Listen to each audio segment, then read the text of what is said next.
in general, in your opinion? Well, turnovers didn't help. I feel like we had a lot of momentum at times, and then, I turned the ball over a couple times that, I didn't give as much of a chance today, and so I've got to be better. I think that's the moral of it. How frustrating is that for you personally when to have those turnovers, especially that one in the red zone where it's like y'all in position? Yeah, it's tough. Obviously, I've got to do a better job of protecting the ball, and especially at that point early in the game, we had momentum and we were going down to score, and you got to hold on to it.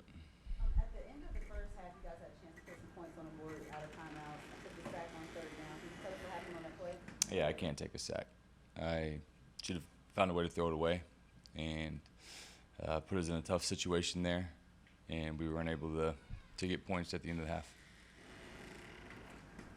Andy, did it kind of just feel like the offensive line, the turnovers, that like it just kept piling on and piling on from a lack of momentum standpoint?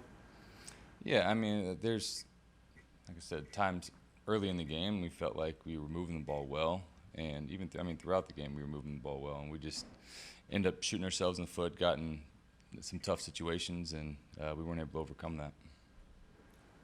Andy, Dave said he went in the locker room and talked about it's one game. How hard is it to kind of hear that message and live it when one's like that? Yeah, it's obviously tough. They all count one. We have been on the other end of that the last 3 weeks, and so it's been a different feeling in the locker room. And unfortunately today we did not play anywhere near the type of football that we know we're capable of playing.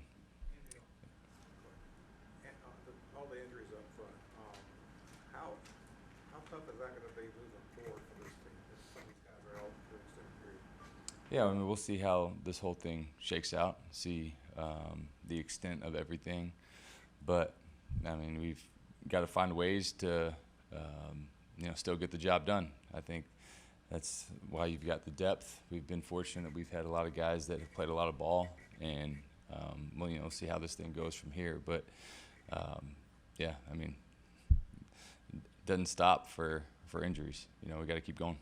Andy, how hopeful are you for Jalen Coker? It seemed like he had some good rhythm today with his routes and some good timing with you. Just talk about him being back at full speed at this point. Yeah, I'm happy for him. He's obviously worked hard to get back, and he's feeling more comfortable out there. For him, he's a guy that tries to do everything the right way and be in the right spot. So I'm happy for him. I'm sure his role is just going to keep increasing. Andy, Derek Brown called this a humbling loss. A lot was made before the game that this would be kind of a measuring stick. How did you think you guys measured up to one of the NFL's best? Well, I mean, we obviously didn't play anywhere near the type of football that we know that we can play.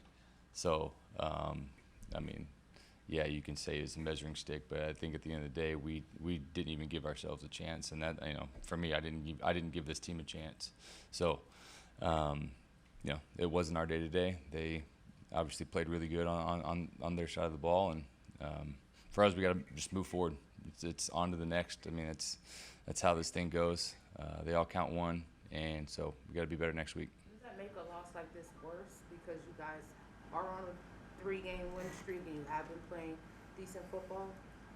No, it doesn't make it worse. Obviously, we've been in a good spot the last several weeks, and we've had some momentum, but it counts one. Back to it this week. I'm sorry. On the broadcast, they made a big deal of saying Shaq Thompson read that tunnel screen or whatever and was pointing everybody that way. I don't know if you would agree with that, or just in general, can you describe that play and what happened or what you wish you had done? Yeah, I mean, they made a good play. Obviously, for the Dean to get up and make that play, I tried to get the ball out as quick as I could, and they made a good play. So. Scott's point was, did you hear Shaq calling it out before the snap at all? I mean, I think Shaq was communicating with him. So, yeah, I don't necessarily know if he knew exactly our call and all that kind of stuff, but so it was a good play. What? Could you have killed it, or did you not think it was necessary? No, it's the right call in the situation. The guy made a good play. interactions like with Bryce throughout the game on the sideline in between series?